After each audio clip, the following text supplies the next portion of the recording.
नमस्कार, बहुत स्वागत है आप सभी का। मैं हूं आपके साथ ज्योति यादव। गुरुग्राम के लेजर वैली पार्क में मैराथन का आयोजन किया गया, जिसमें मुख्यमंत्री नायब सिंह सैनी ने शिरकत की। इस दौरान सीएम सैनी ने मैराथन को हरी झंडी दिखाई और हरी झंडी दिखाकर मैराथन को रवाना किया। शिरकत के दौरान सीएम सैनी ने मैराथन को संबोधित करते हुए कहा कि एक राष्ट्र एक चुनाव मैराथन ये एक देश एक चुनाव के विचार को समर्पित दौड़ है।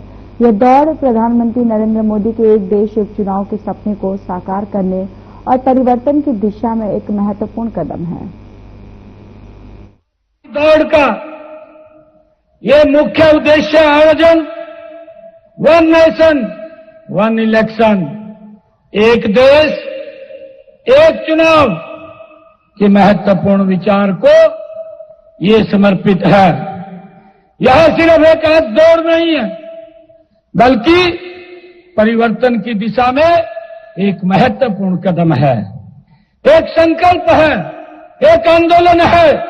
यह माननीय नरेंद्र मोदी जी के उस सपने को साकार करने का ये संकल्प है जो उन्होंने लिया है। एक देश एक चुनाव, वन नेशन वन इलेक्शन के विचार को ये गति देने वाली आज हमारी ये दौड़ है।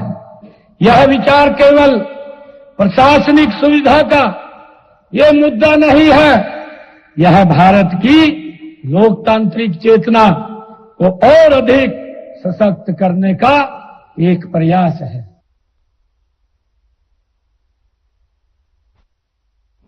गुरुग्राम में एक राष्ट्र एक चुनाव मैराथन का आयोजन किया गया, जिसमें मुख्यमंत्री नायब सिंह सैनी शामिल हुए। सीएम सैनी ने मैराथन को हरी झंडी दिखाते हुए कहा कि आज की दौड़ का मुख्य उद्देश्य है इसे एक राष्ट्र एक चुनाव के महत्वपूर्ण विचार को समर्पित करना। ये सिर्फ एक मैराथन नहीं, बल्कि बदलाव की दिशा में एक महत्वपूर्ण कदम है। यह एक संकल्प है, एक आंदोलन है और साथ ही उन्होंने कहा कि यह आयोजन एक राष्ट्र एक चुनाव के विचार को गति देगा। जी हरियाणा की भूमि के ऊपर आते हैं और 22 जनवरी 2015 एक कुरीति के खिलाफ आवाज बुलंद करते हैं। और वो कुरीति थी कि बेटियों को गर्म में मार देते थे। प्रधानमंत्री जी ने आकर के आह्वान किया, बेटी बचाओ बेटी पढ़ाओ, और पूरा देश उस बुराई के लिए एकजुट खड़ा हुआ और बुराई समाप्त हो गई। आदरणीय प्रधानमंत्री जी ने अभी यह निर्णय लिया, एक संकल्प लिया कि आतंकवादियों ने हमारे देश के जो परिवार सहित घूमने के लिए जा रहे थे, एक टारगेट तरीके से उनको मौत के घाट उतारा। और प्रधानमंत्री जी ने संकल्प लिया कि आतंकवाद की बची कुची जमीन को मट्टी में मिलाने का समय आ गया है और पूरा देश गंगा यात्रा लेकर के एकजुट होकर के हमारे सैनिकों के समर्थन में, आदरणीय प्रधानमंत्री जी के समर्थन में खड़ा हो गया और उनको पूरा संबल देने का काम इस देश के लोगों ने किया है।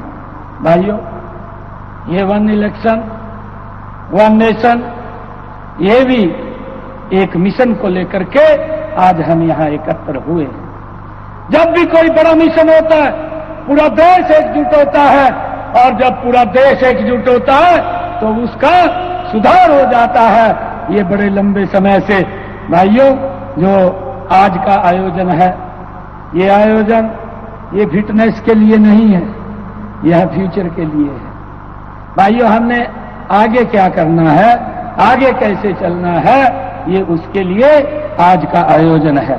यह भारत के लोकतांत्रिक भविष्य की दिशा तय करने वाला ये आज का हमारा कार्यक्रम है। हम सब जानते हैं कि भारत दुनिया का सबसे बड़ा लोकतंत्र है, लेकिन क्या हमें यह नहीं सोचना चाहिए कि इस विशाल लोकतंत्र की प्रणाली को अधिक सक्षम, अधिक पारदर्शी और अधिक समन्वित कैसे बनाया जाए? इसी सोच से निकला है ये वन नेशन वन इलेक्शन का विचार, जिसको आज यहां से हम गुरुग्राम की गुरु द्रोणाचार्य की इस पवित्र भूमि से आज इसको हम आगे बढ़ा रहे हैं। यह सिर्फ एक राजनीतिक विचार नहीं है, यह राष्ट्रहित का विचार है जो इस भारत को सशक्त और मजबूत करेगा।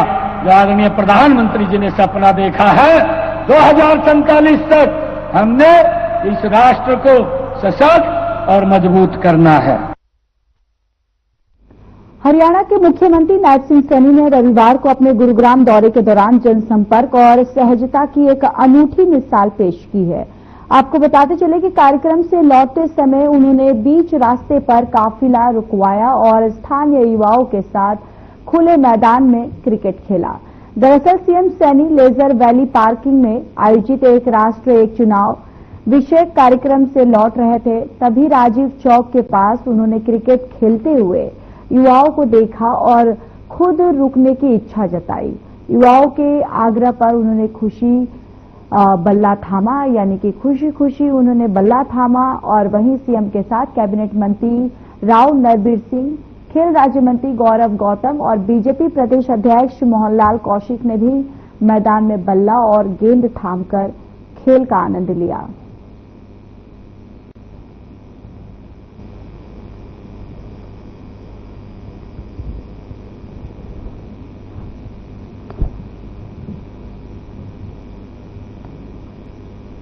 कांग्रेस सांसद जयप्रकाश हिसार के रेस्ट हाउस पहुंचे, जहां उन्होंने कार्यकर्ताओं से मुलाकात की। इस दौरान उन्होंने कार्यकर्ताओं की समस्याओं को सुना, जिसके बाद उन्होंने कहा कि 4 जून को राहुल गांधी चंडीगढ़ आ रहे हैं और महत्वपूर्ण बैठक में हिस्सा लेंगे। उन्होंने कहा कि कांग्रेस में प्रजातंत्र है, जबकि भारतीय जनता पार्टी अपना राष्ट्रीय अध्यक्ष तक नहीं बना पा रही है और न ही प्रदेश अध्यक्ष बना पा रही है। उन्होंने कहा कि कांग्रेस पार्टी ने बेहतर शुरुआत की है, जिसका लाभ प्रदेश के लोगों को मिलेगा।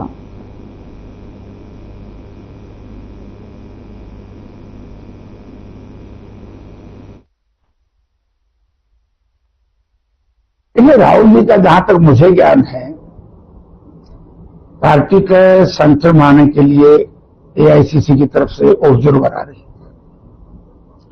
और उनकी सहायता के लिए प्रदेश के पीसीसी भी कुछ ऑब्जर्वर भेज रही है।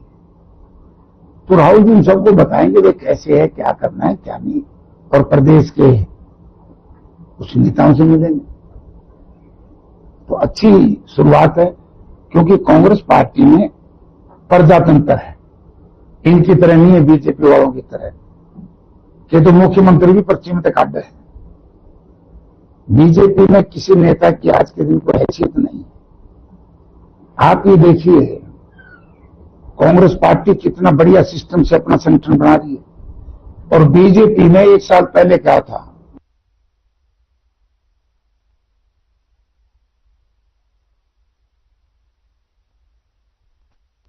नारनौल में एक पार्षद को जबरदस्ती कुछ युवाओं द्वारा गंदे पानी में पैदल चलाने का मामला अब तूल पकड़ता जा रहा है।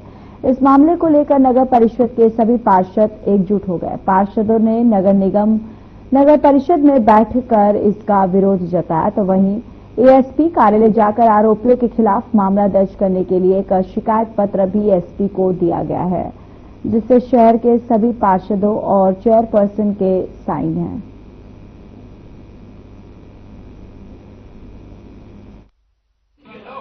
उनतीस मई को शाम को 5 बजे मेरे पास किसी बलराम नाम के लड़के का फोन आता है, जो कि नई कॉलोनी जमालपुर का है।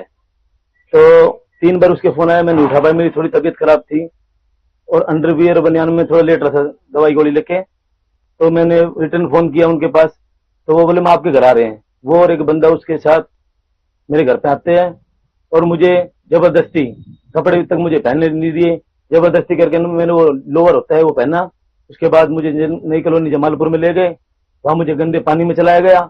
जबरन जबरदस्ती की 5-7 लड़कों को बुला लिए, जो कि मेरे वार्ड के भी नहीं थे। देखिए जी, हमारे पार्षद हैं वार्ड नंबर 26 से काशीराम जी, उनके साथ ऐसा वाकया हुआ जिसके लिए आज हमारे हाउस की मीटिंग हुई है। सारे पार्षद भाई हैं और मैं भी यहाँ पे उपस्थित हुई हूँ इनके साथ में। इनको 29 तारीख को घर पे सोया हुआ था, कोई आके इनके मोहल्ले का बंदा बलराम नाम का कोई बताया है, काशीराम जी घर पे आके जबरदस्ती इनको उठा के लेके गया। कुछ लोग और भी थे उनके साथ और इनको गंदे पानी में वहां पे चलाया गया जबरदस्ती। इनको धमकी भी दी गई है जो कि ये ठीक नहीं है। इसी एवज में हम सभी पार्षद भाई और हम सभी इकट्ठे हुए हैं।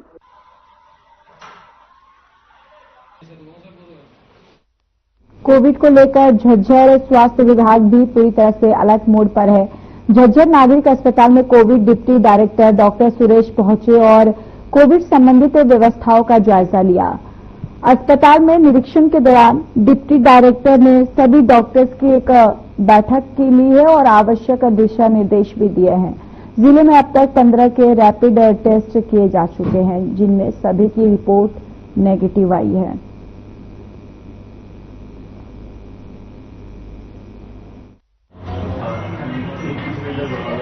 देखिए, जैसे कोविड-19 की अभी दोबारा से कोई वेरिएंट्स में आने शुरू हुई है, उसके मद्देनजर हरियाणा स्वास्थ्य विभाग भी अपनी पूरी तैयारियां कर रहा है और सभी जिलों को जरूरी तैयारियों के लिए आदेश दे दिए गए हैं। महानिदेशक स्वास्थ्य सेवाओं द्वारा प्रॉपर वीसी ली जा रही है सभी सिविल सर्जन्स के साथ और फिजिकल वेरिफिकेशन के लिए डिप्टी डायरेक्टर स्तर के अधिकारियों को लगाया गया है कि जाके सभी जिलों के अंदर जो भी हमारी तैयारियां हैं उनका जायजा लें। तो उसी सिलसिले में आज मैंने यहाँ विजिट किया है।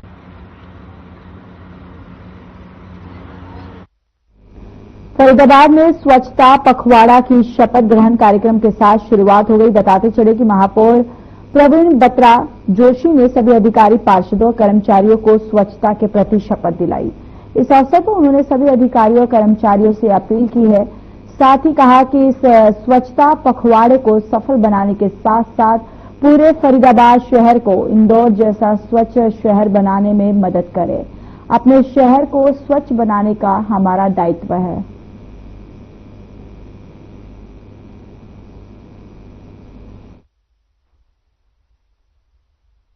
हमारी ये प्लानिंग काफी समय से चल रही थी। अभी तो माननीय मुख्यमंत्री श्री नायब सिंह जी ने सभी जगह आदेश दिए कि स्वच्छता पखवाड़ा चलाया जाए। हम इसको करीब 15 दिन पहले चलाना चाह रहे थे, क्योंकि काफी स्कूल्स, कॉलेज के बच्चे, टीचर्स, प्रिंसिपल्स इसके लिए तैयार हैं। तो उनका ये स्पेशल ऑफर्स आए थे कि मैम जो आप इंदौर का संकल्प लेकर चले, जो हम सभी का सपना है, इसमें हमारा कोई सहयोग चाहिए तो हम तैयार हैं। हमारे बच्चे तैयार हैं। हम एक दिन हमें दे दीजिए एक स्कूल को और एक एरिया दे दीजिए आप। लेकिन अभी लू की प्रकोप बढ़ने गया था बीच में, आपको मालूम है। तो माननीय डीसी साहब की तरफ से एक सर्कुलर निकला कि सुबह 10 से 4 के बीच में हमारे नागरिक बिना आवश्यकता के बाहर ना निकले, क्योंकि हीट वेव के कारण बीमारियां तो थी, लू भी लग रही थी काफी लोगों को, तो इसलिए हमने इसको एक्सटेंड कर दिया था। तो आज का हमने इसका शपथ समारोह रखा और जल्दी ही हम इसकी प्लानिंग करके इसको सुचारू रूप से स्टार्ट करें।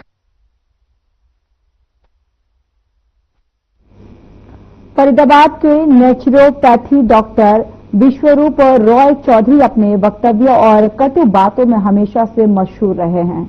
उन्होंने एक प्रेस कॉन्फ्रेंस के दौरान हॉस्पिटल ट्रैप नाप की किताब लॉन्च की है, जिसमें उन्होंने दावा किया है कि अस्पताल किस तरीके से लोगों को अपने जाल में फंसाते हैं, उसका इसमें विवरण सबूतों के साथ दिया गया है। और साथ ही उन्होंने निजी अस्पताल और डॉक्टरों पर आरोप भी लगाया है कि सभी अपने फायदे के लिए किसी भी छोटी बीमारी को बड़ा बनाकर अपना फायदा करते हैं।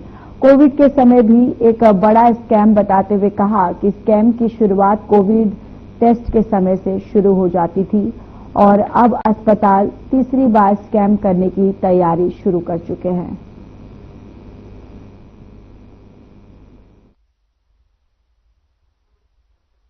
देखिए, आज ये किताब हमने लॉन्च की है, हॉस्पिटल ट्रैप। आप देख रहे हैं चूहादानी है, जिस तरह से चूहा जाता है चूहेदानी के अंदर, ये सोचता है किसी भले इंसान ने मान ली रोटी रखा है और जब रोटी खा चुका होता तब रियलाइज करता है उधर ट्रैप में फंस गया है। ट्रैप में फंसाने के लिए वो चाल थी।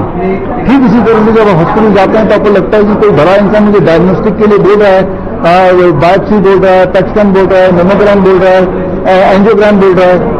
तो लेकिन ये सारे जो मैंने नाम लिए ये ट्रैप एक्चुअली।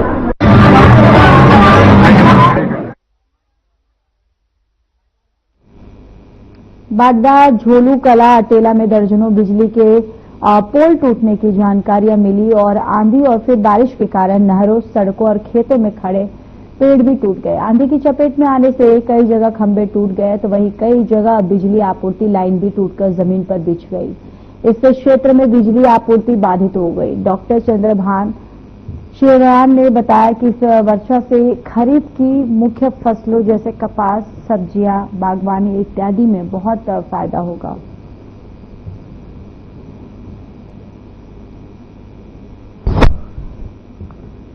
तो झमाझम बारिश हुई है और तेज आंधी के बाद बारिश हुई, जिसके बाद कई पेड़ जो है वो टूट गए, कई मार्ग जो है वो बंद हो गए और इसके साथ ही बारिश होने की वजह से बिजली जो है वो भी बाधित हुई है, क्योंकि यहाँ पर झमाझम बारिश हुई है, तेज आंधी आया है और जिस वजह से कई ऐसे पेड़ जो है वो रास्ते पे गिरने की वजह से रास्ते बाधित हो गए हैं।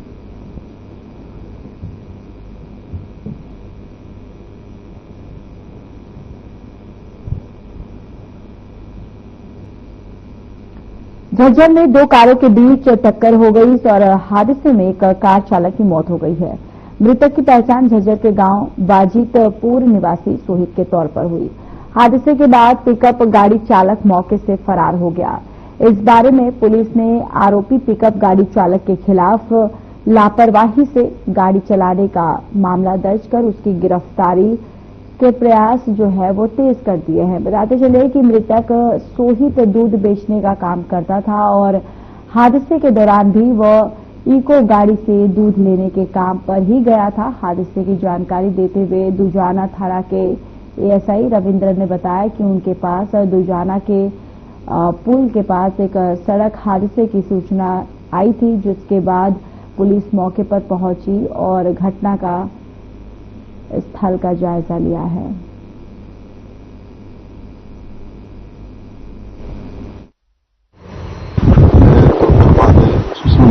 रोजाना चौक के ऊपर एक्सीडेंट हुआ है और उसमें एक बंदे का एक्सपायर हो गया और उसकी पोस्टमार्टम करा दिया।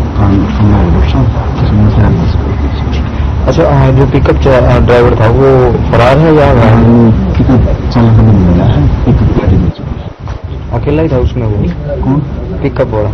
वो तो मिलने जब चालक मिलेगा जब पता चलेगा अभी। रेवाड़ी में एक व्यक्ति की हत्या का मामला सामने आया है, जिसका शव गांव से 2 किलोमीटर दूर नहर में मिला। ग्रामीणों ने शव देखा तो पुलिस को सूचना दी। मौके पर पहुंची मॉडल टाउन थाना पुलिस ने शव को कब्जे में लेकर पोस्टमार्टम करवाने के बाद परिजनों को सौंप दिया है। वहीं हत्या का मुकदमा दर्ज कर जांच शुरू कर दी है। पुलिस का कहना है कि किसी ने लोहे की रॉड से घर पर हत्या करने के बाद शव फेंका होगा, क्योंकि घर और रास्ते में खून के निशान मिले हैं। मृतक की पहचान गांव संगवाड़ी निवासी 43 वर्षीय लाल सिंह के रूप में हुई है। वारदात के वक्त लाल सिंह घर पर अकेला था।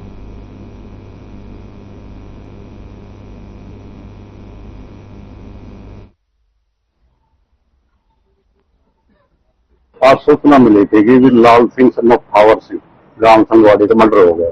इस सूचना पर हम मौका पहुंचे थे। तो मर्डर इसका गांव घर पे करने के बाद इसकी लाश को गांव कालका की नहर के पास फेंक दिया गया था। जो मृतक के भाई दल सिंह की शिकायत पर अज्ञात व्यक्तियों के खिलाफ हत्या का मुकदमा दर्ज कर दिया गया है। पोस्टमार्टम के लिए डेड बॉडी रोजिया से रेवाड़ी लेकर आए हैं। पोस्टमार्टम में जैसी कार्रवाई करने गए। सिर में चोट है जो लोहे से मारी हुई है, हाथ बिजली की तार से बंधे हुए हैं, लेकिन जो हत्या में का कारण है वो स्पष्ट चोट का है जो सिर माथे पे लगी हुई है। किसी आरोप लगाया, किसी की शंका जाहिर किया? शंका सुपाल पक्ष पे जाहिर की है, लेकिन कन्फर्म नहीं है अभी। फिर भी हर एंगल से जांच करके नियमानुसार कार्रवाई की है।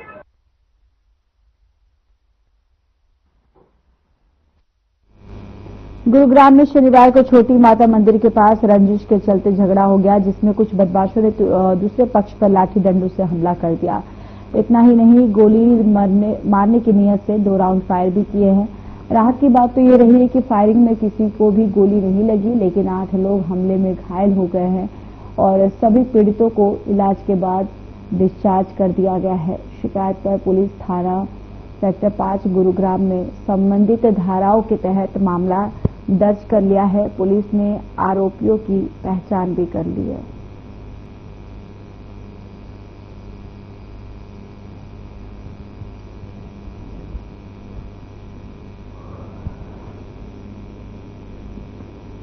तो गुरुग्राम से ये खबर पहुंचा रहे हैं आपके पास, जहां पर पुरानी रंजिश में दो पक्षों में विवाद हो गया है, जिसके बाद विवाद इतना बढ़ गया कि दोनों पक्षों में लाठी डंडे चले, जिसके बाद 8 लोग जो है वो घायल हो गए। उनको इलाज के लिए अस्पताल में भर्ती करवाया गया। फिलहाल जो घायल हुए हैं अब वो ठीक हो चुके हैं और उनको डिस्चार्ज कर दिया गया है। और ये सीसीटीवी फुटेज आपको दिखा रहे हैं। इस सीसीटीवी फुटेज में साफ दिख रहा है कि किस तरीके से ये विवाद जो है बढ़ता हुआ नजर आ रहा है। और साथ ही साथ यहाँ पर कुछ युवक जो है वो लाठी डंडे जो है वो लेकर दूसरे पक्ष पर हमला करते हुए नजर आ रहे हैं। और छोटी माता मंदिर के पास ये पूरी घटना हुई है। और अब जो 8 लोग घायल हुए थे वो फिलहाल अब खतरे से बाहर है। इस पूरे मामले पर पुलिस कार्रवाई जो है वो कर रही है।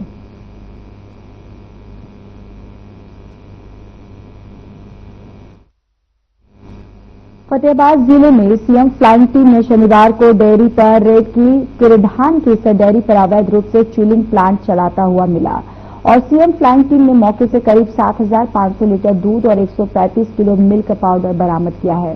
कार्रवाई के दौरान टीम को डेयरी में कोई लाइसेंस नहीं मिला। टीम ने इंचार्ज सुनैना के साथ sub inspector Jitendra, ASI Surendra, HC विजय और खाद्य सुरक्षा अधिकारी डॉक्टर आजाद सिंह शामिल रहे।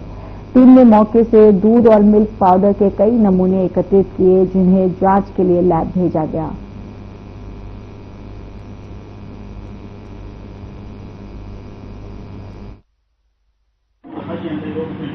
आज सीएम फ्लाइंग के पास कुछ सूचना थी कि यहाँ पे दूध का जो मिलावट का काम किया जाता है दूध का, तो उन्हीं की अगुवाई में आज ये कार्रवाई की गई है।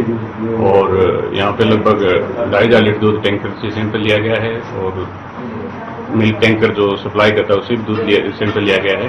और वे पाउडर के भी मिला है हमें, और वे पाउडर के भी हमने सैंपल लिए हैं। टोटल 5 सैंपल लिए गए हैं और इनको लैब में भेजा जा रहा है। और जो लैब की रिपोर्ट आएगी एनालिसिस, उसके अनुसार एफएसएसए एक्ट के अनुसार आगे कार्रवाई की जाएगी। और इनके पास वैलिड लाइसेंस भी नहीं मिला है, उसके लिए इनका चालान कर दिया गया।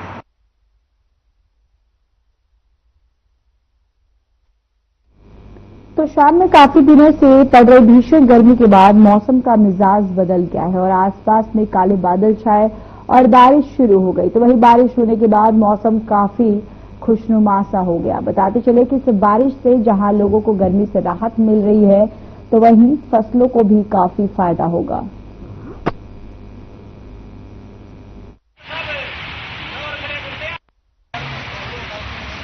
बढ़िया अनुभव हुआ है। बहुत तेज बारिश हो रही है। अगर बारिश होगी तो जो फसल बोई दिमाग रहेगी वो बहुत बढ़िया होगी और इससे किसानों को राहत मिलेगी। अच्छी बारिश होती है तो उसको फायदा ही होगा। गर्मी से भारी परेशान थे, हिम्मत बनी हुई थी। आज परमात्मा की जो हो सकता है आप मेरी जिम्मेदारी चाहिए बिल्कुल होगा। जो फसल ना बोई थी वो तो अभी बोएंगी और कुछ बो चुके थे उनमें फायदा होगा। कपास में बांगड़े में पूरा फायदा है। आज जो ये बरसात हुई है इससे मौसम बहुत सुहाना हो गया है। मौसम में ठंड भी हो गई है। अब तक बहुत ज्यादा टेम्परेचर हो गया था, जिसके कारण बहुत दिक्कत हो रही थी। गर्मी बहुत ज्यादा लग रही थी लाइट के। और आज की बरसात से बहुत अच्छा महसूस हो रहा है। बहुत अच्छा अनुभव हो रहा है। हाँ, आज बहुत अच्छा हो गया है।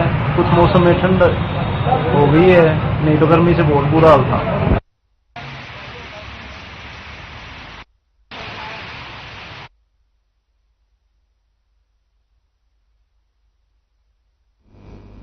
चलिए, इस बुलेटिन में इतना ही। नमस्कार।